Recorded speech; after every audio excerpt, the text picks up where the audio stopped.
The Willow Wren and the Bear. From Grimm's Fairy Tales, by Jacob and Wilhelm Grimm. Translated by Edgar Taylor and Marion Edwards. This recording is in the public domain. Read by Bob Neufeld. Once in summer-time the Bear and the Wolf were walking in the forest, and the Bear heard a bird singing so beautifully that he said, "Brother Wolf, what bird is it that sings so well?" "That is the king of birds," said the Wolf, "before whom we must bow down." In reality the bird was the Willow Wren. "If that's the case," said the Bear, "I should very much like to see his royal palace. Come, take me thither." "That is not done quite as you seem to think," said the Wolf. "You must wait until the Queen comes." Soon afterwards the Queen arrived with some food in her beak, and the Lord King came too, and they began to feed their young ones. The Bear would have liked to go at once, but the Wolf held him back by the sleeve, and said, "No, you must wait until the Lord and Lady Queen have gone away again." So they took stock of the hole where the nest lay, and trotted away. The Bear, however, could not rest until he had seen the royal palace, and when a short time had passed, went to it again. The King and Queen had just flown out, so he peeped in, and saw 5 or 6 young ones lying there. "Is that the royal palace?" cried the Bear. "It is a wretched palace, and you are not king's children, you are disreputable children." When the young wrens heard that, they were frightfully angry, and screamed, "No, that we are not. Our parents are honest people. Bear, you will have to pay for that." The Bear and the Wolf grew uneasy, and turned back and went into their holes.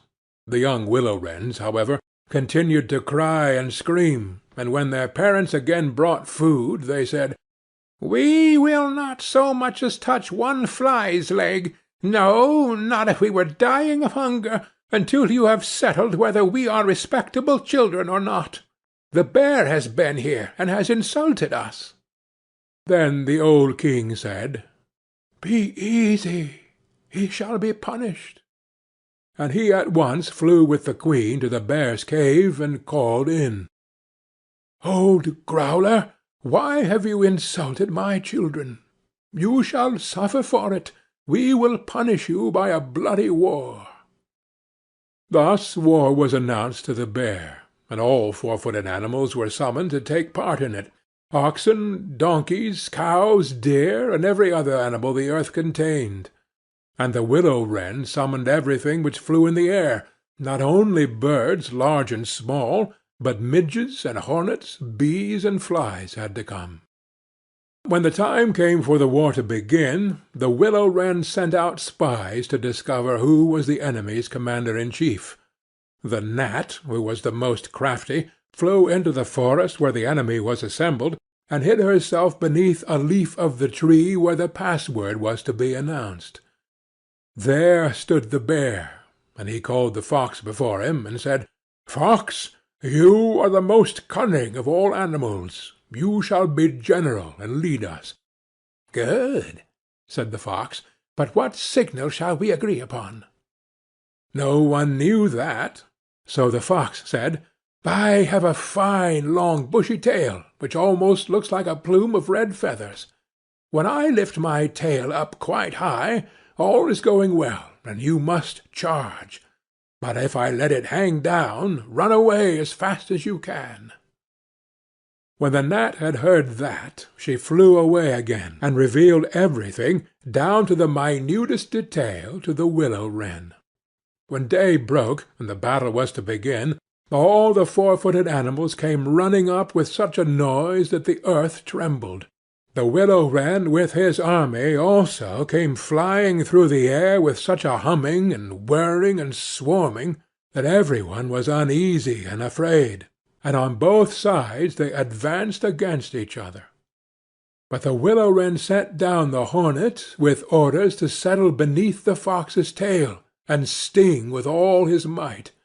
When the fox felt the first sting, he started so that he lifted one leg from pain, but he bore it, and still kept his tail high in the air. At the second sting he was forced to put it down for a moment. At the third he could hold out no longer, screamed, and put his tail between his legs. When the animals saw that, they thought all was lost, and began to flee, each into his hole, and the birds had won the battle. Then the king and queen flew home to their children, and cried, "Children, rejoice! Eat and drink to your heart's content. We have won the battle." But the young wrens said, "We will not eat yet. The bear must come to the nest and beg for pardon, and say that we are honourable children, before we will do that." Then the willow wren flew to the bear's hole, and cried, "Growler, you are to come to the nest to my children, and beg their pardon, or else every rib of your body shall be broken." So the bear crept thither in the greatest fear, and begged their pardon. And now at last the young wrens were satisfied, and sat down together, and ate and drank and made merry till quite late into the night. End of The Willow Wren and the Bear.